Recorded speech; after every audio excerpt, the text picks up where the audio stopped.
Welcome to Local Heroes, the podcast by the London Optimist, where we celebrate the people making a real difference in our city. From community leaders to charity champions, these are the stories of those shaping a better London. Join me, Daniel Tison, as we shine a light on the everyday heroes among us. Today I'm talking to Pamela Mhlophe, who is the head of client services at Spires. So, first of all, could you tell me just a bit about your journey into social work and what led you to Spires? I qualified as a social worker in the 90s, and I worked for an HIV organization to start with. Mm-hmm. So, having worked with all those families, you sort of get that experience and you can take it forward. And so when I saw the advert for a job where I could work with women involved in sex work, mm-hmm.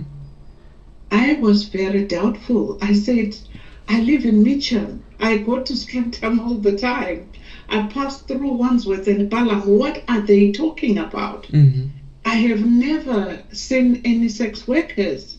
So that was 1999 in April when I got the job with Spires. When they say sometimes you can walk around an area and you really don't see anything. Mm-hmm. It was when I started doing this work that the doors started opening. I started recognizing what they were talking about. Mm-hmm. I started recognizing women on the street. I started recognizing a lot of drug use on the street, things that I hadn't recognized, and I had been living in Mitcham for years. Mm-hmm. But you go about your journey, you get on the bus, you get off the bus, and you don't see those things right in front of your eyes. Yeah. And that's when I actually thought, okay, so I'm using all the skills that I have as a social worker, but I got to know who these women are, mm-hmm. and what has brought them into sex work. And so we did a lot of outreach in a car. We drove around Bedford Hill, we drove around Streatham, Brixton Hill, and right there, women were sex working, women were using drugs. Mm-hmm. And so we stopped the car, we start engaging with women, and we talked to them, we directed them where we were working and told them that we were there and we would support. But at that point, we did not know what resources we needed. Mm-hmm. But the main resources were benefits, houses, birth certificates, ID for the women, but mainly accommodation which was legitimate, which was not asking somebody if they can sleep on their sofas or sleeping in a crack house or getting involved in things like that. So we in preparation for all these resources, we looked at what we wanted to do, and that was engaging the women. And when I started speaking to the women, the interesting part was that's where my learning began. I had done all the social work bits, I had done everything, but no one had prepared me for working with women.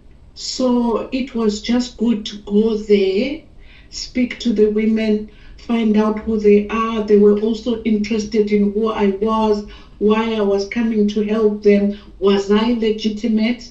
Why had I decided after all these years, mm-hmm. that they needed to be supported? Okay. So it was telling these women that I was legitimate.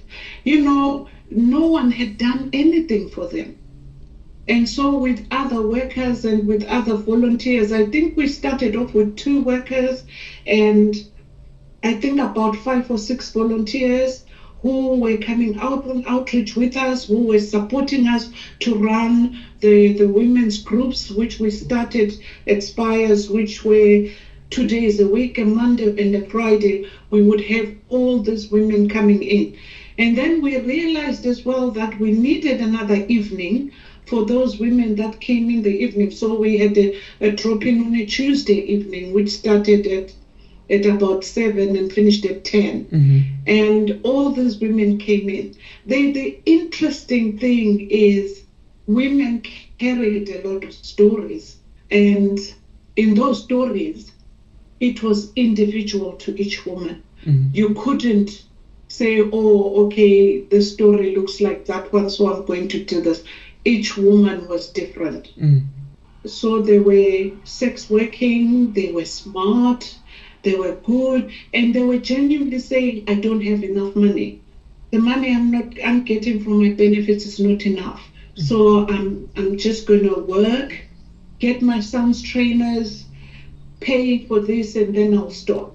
And then over the years, you could see it changing, become more drug related, and more women using drugs to get the courage to be able to stand on the road and stop cars.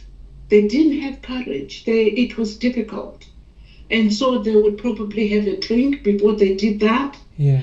And so we taught women safety. We taught women safety. When you get into a car, make sure you are able to open the door. You remember the cars used to have that knob to pull up. Mm-hmm. It didn't automatically lock. So women were able to open the knob and get out if it wasn't safe. So we taught women safety. We taught women the need to use condoms. Talk to women about HIV and other STIs. So we gave them a lot of condoms. We gave them a lot of safety. We were talking about public health, and we were working hand in hand with the GU clinics, social services. We were working with drug and alcohol agencies to try and create a team around a woman.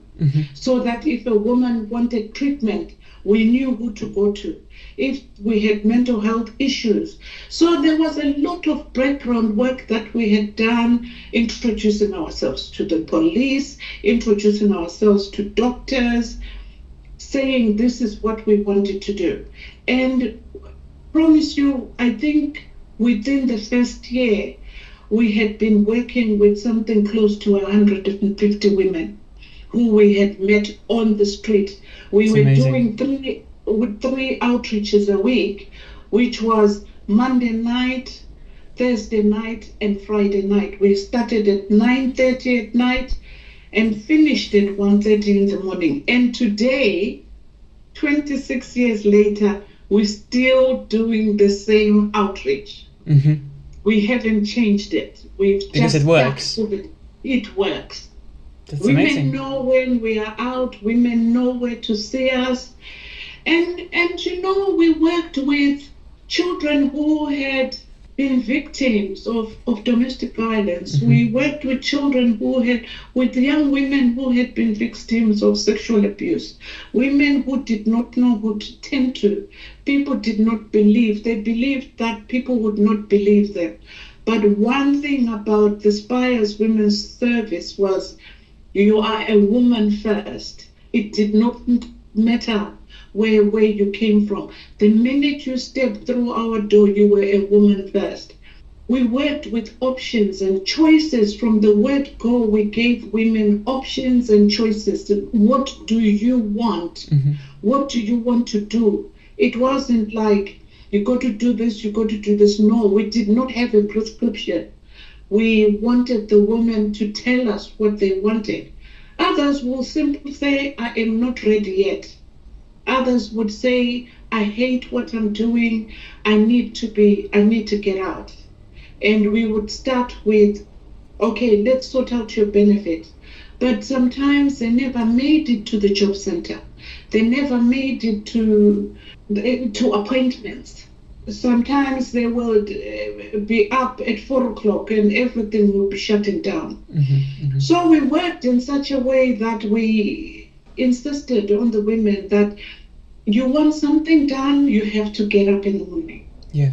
So we had the benefits agency coming to the Spires Center. We had outreach workers for the benefits agency. So we signed a lot of women on.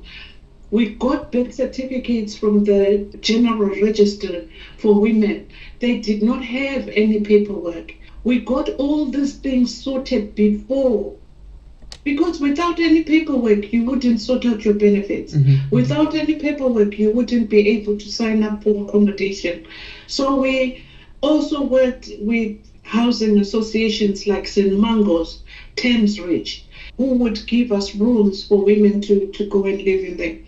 However, sometimes women would tell us that because some of these hostels had lots of men, women would again be exploited by men to, for sex. And, there was a lot of rape going on, and women were afraid to report all these things. So we looked at what barriers did the women have to reporting. Again, it meant that we went to the police and talked to them. The old-fashioned policeman used to say something like, "You are working as a sex worker, what do you expect?" Oh, yeah. Of course, people will rape you. Of course, and so women did not report. And also, it used to be, how can you get raped when you're sex working? Of course you can get raped, because rape is about saying no. Exactly. If the woman felt unsafe, she needed to say no. So those are the things that we put together, and over the years we improved on it. So we were able to work with the drug and alcohol services, who were providing funding for rehabilitation and detox. But over the years, some of the organizations have closed, but Spires fortunately has remained. Yes. And we became the voice of the women, the trusted place to be for women, and we became the bit where we bridged the gap between a lot of organizations. So we would go to Holloway Prison, Bronzefield Prison, and if there is a woman who was being released from prison, we would meet her at the gate and take her straight to the hostel, so that there is no gap in between where she is stopped by something or a dealer or something gets in the way, and being diverted away from her journey. Because when they went into prison, we would visit the woman, we would make a plan for when she is leaving prison, and so when she leaves prison, we'll be there straight to a hostel. Her benefits will get sorted, housing benefit will get sorted. And again, you're working with women constantly and saying, you try not to lose this accommodation. If things become tougher, we need to be supporting you so that you are able to keep moving forward. Relapse is one of the things that make women disappear from the street. They relapse and then they run away from us because they are embarrassed that they have relapsed. But we keep on instilling that, like, if you relapse, it doesn't matter. We take a step back and we move. And over the years, we have worked with so many women that within our Spires, we offered client volunteering, where a woman would say, okay, I'm not using at the moment, but I need to be occupied. And then we will say, come to Spires and volunteer. So Spires we had this big day center where we had, donations of food, we had donations of clothing, we had donations of so people would come and help sort out food and sort out clothing, and they would spend 4 hours. And we'll say, well, you volunteer for 4 hours and then you rest and you become a service user again. But then there were others that had been through to rehab, who became the volunteers who supported us to help the women out. And it also worked very well, because those other women would say, to the volunteers, how did you do this? I also want to be clean. I also want to be a volunteer. And a lot of times we employed volunteer sex workers who had actually become clean. Yeah. Over 2 years, we would do what we, like a trainee support worker. Yeah, so they can inspire others. Yeah. Yes, and we have support workers all over the place now who benefited from that training at Spires. The other day when I was we were in Wimbledon, you know, they did pictures and the posters that they put at Southside in Wimbledon Town Centre of the champions. Yeah. So one of the girls, okay, she said she walked into the shopping centre in Southside and she saw my picture. She said she wasn't feeling very well that day because her back was so painful. She walked in and she saw the picture and she saw, you know, the champions of Wimbledon, and she said to me, I walk in and I see this woman who was the main person who supported me to go through so many changes. And she said she just burst out crying, you know, and she realized the journey that she had traveled from being this vulnerable, chaotic woman who was involved in sex work to this woman who in 20 years she had become. It sent me crying as well, because sometimes you work in this job and you don't realize how many lives you have touched. And I found that I had touched a lot of lives. Hundreds, I think. Hundreds of lives. Well, you mentioned that you've been with Spires for more than 25 years, right? Yes. And your work sounds really demanding, and you've done amazing things over the years. But I wanted to ask, what motivates you to keep going, especially on the toughest days? Where do you get your energy? I think, you know, there was always that bit where you would think the challenge is too much, and I say maybe I should change to the local authority and work as a social worker in a local authority.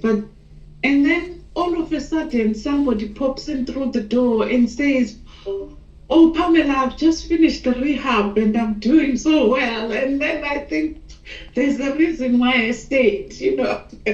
It's such an interesting job because most of these women have children. Most of them have a lot of children. And some of them have children because of their chaos, have had children because they were sex working. Yeah. So because of the chaos of drugs use and alcohol misuse, the children were taken away. And so we would work with social services. But social services would have the interest in the unborn child. However, if we were not there wouldn't be anybody supporting that woman. So because of their chaos, they needed somebody to follow behind them. Yeah. So our outreach and our day center always was a place for them to come back when things were difficult. But can you imagine if we didn't have that? The social services, once they had taken the child, the woman would remain on her own. And you know, when you put yourselves in the shoes of a woman, it's quite complex. Yeah. And as a mother, I couldn't do without my children. You understand? So I can imagine what those women go through. And soon after the child is taken away, it's like they go through this roller coaster of using drugs and just being chaotic. But they are trying to manage the thoughts in their heads, the mental health of losing a child, the loss, the bereavement.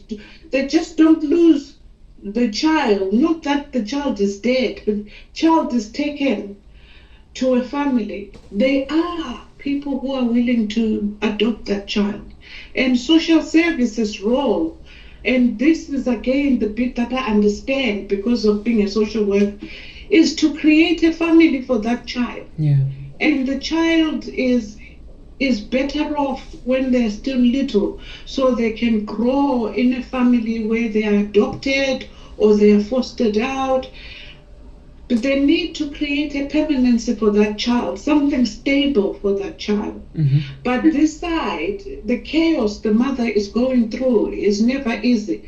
Some of the kids go to their grandmothers, which is really beautiful. But in some cases, the children go into care. Some of those women have failed to be clean, have failed to, so they will be in their 50s now. Some of them will be over 50 and still struggling with drug use, failing to cut out drugs, and their children growing in foster care or in adopted families. But these women don't stop talking about those children. Mm-hmm. Every time they come, because they realize, they are aware of the history that I know, and they will come and say, you know, Pamela, do you know whatever happened to my child? Do you know where my child is at the moment? I would really, really love to talk to my child. But they will tell you again, you know, it's easier to stay in the fog of drug use, because coming out of drugs sometimes is difficult, because all those thoughts come back. Yeah. How do you handle them? But other women have done it. They have come back and they have said, looked for their children, and they've had that opportunity of taking their children back and living with their children. And one of the most important things about Spires as well is that non-judgmental attitude. You know, whatever you bring to us that is what we work with. Mm-hmm. We don't judge you, and we understand. If you're struggling with something, we understand. We take that in and we advocate on your behalf, because you're not able to cope. Yeah. That's very important. And we never judge a woman. Like I said, a woman comes to Spires as a woman first. Mm-hmm. She might be a sex worker, she might be a woman fleeing domestic violence, she might be a woman with no recourse to public fund, but she is a woman first. Yeah. And that's what we deal with. Yeah. No, I think it's really good that they get this attitude from you, but they must experience a lot of judgmental behavior from the public and other people. Do you think this has changed over the past 2 decades you've been working at Spires? Or have you noticed any changes in society? I think that we have seen changes. Society, you know, listens to what you talk about. Mm-hmm. We used to go to neighborhood meetings and talk to them about what we were dealing with, and say to people that, yes, you might want sex work to be moved from your street, but whose street do you want it to go to? Because the police can move it from Brixton, it will go into Streatham. They will move it from Streatham, it will come into Brixton, it will go into Southwark, it will go into Croydon. The idea was to actually engage the people that are involved in sex work. It takes a long time, but you engage those people and, you know, they move on. Mm-hmm. And some of them are Lambeth children. They are Wandsworth children. They are Merton children. They're born in the borough. Things have gone wrong. So it's within that borough that we need to sort it.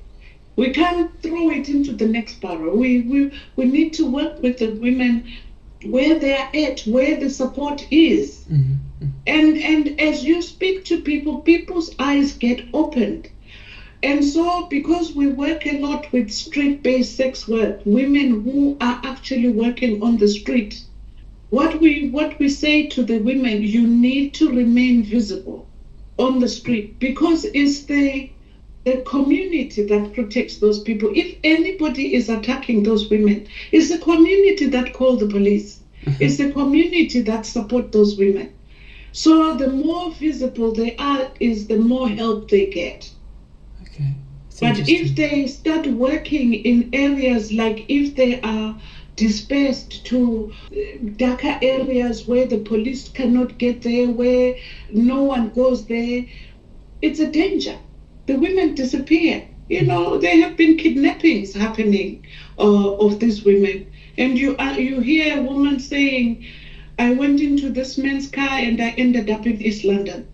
Women get attacked. There are violences on the street. Do you think it's still happening, or is it more or less? It is. Violence is more on the street. Increasing. There is more violence on the street, and women do get attacked, by their punters. One thing that I know now is the police that we are working with now are so open-minded. Everybody that we work with now is open-minded in terms of they understand that these things happen in our community and we have to support. Yeah. There are other people that are quite capable, but there are other people that are not capable. Yeah. And looking ahead, what are your hopes or plans for the future? I mean, both personally and for Spires as well. Over the years, we've started working with male sex workers and also men who are fleeing domestic violence.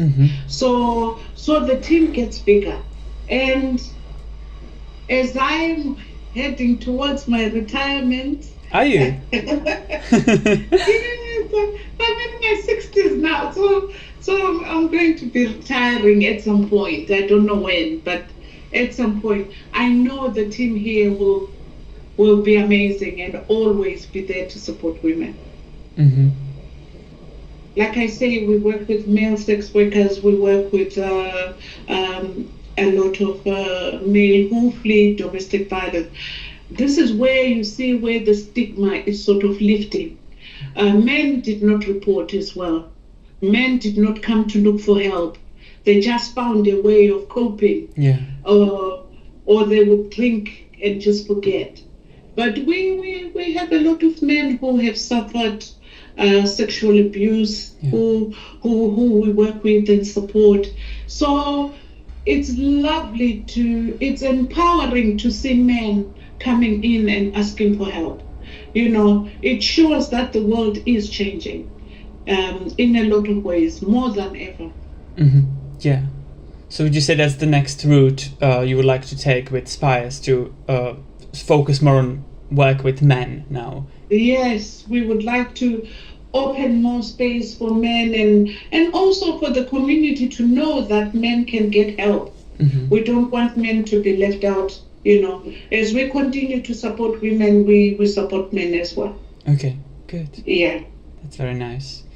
Yeah. Well, these are all my questions. I had more prepared, but you covered most of them just by speaking and leading to another thing. It's been really, really nice listening to you. I really enjoyed it. Very inspiring as well. Yeah. I was wondering, because you mentioned retirement, I don't know how soon that is for you, but if you imagine if you retired today, what would you say has been your biggest achievement? When I was made a Wimbledon champion, marathon champion, I think that's absolutely the greatest achievement. Yeah. For somebody to have recognized what I do. As I leave Spires or come to the end of my working life, I look back really and see where we started, and I absolutely feel proud. You should be. Of all the work. Definitely. Yeah, I definitely feel proud of all the work I've done. Excellent. I talk too much. You But it's great. It's great. I always enjoy doing these podcasts because I learn so much from these people, from all these people in charity work. It's always so inspiring. So I really enjoy it. Thank you. Thank you much for your time. And I wish you the best of luck with what you do. Thank you very much. Thank you. Bye. Have a good day.